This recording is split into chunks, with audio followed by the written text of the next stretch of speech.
今からご飯を炊いていこうと思います。今日はご飯の方はうちで採れた芋の、持ってきて芋ご飯を作ります。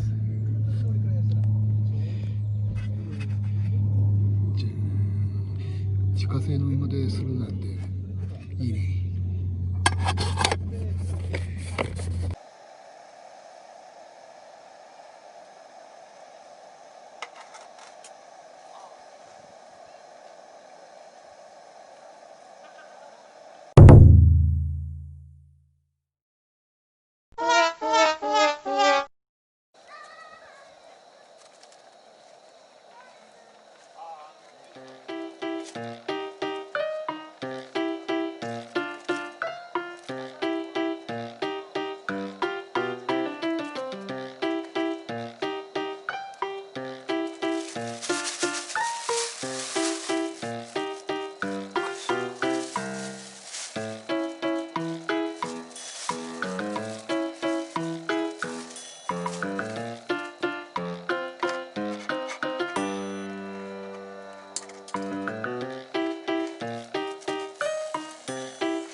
はい、すき焼きができました。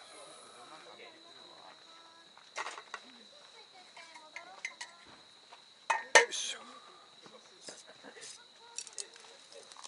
よいしょ。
はようございます。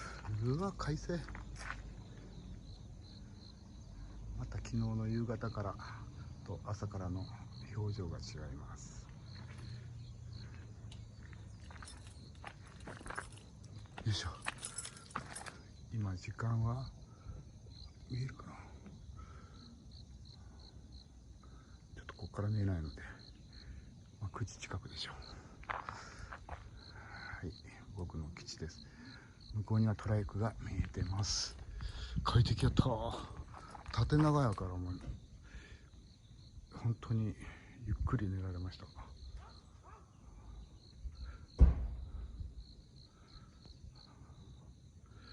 いしょ。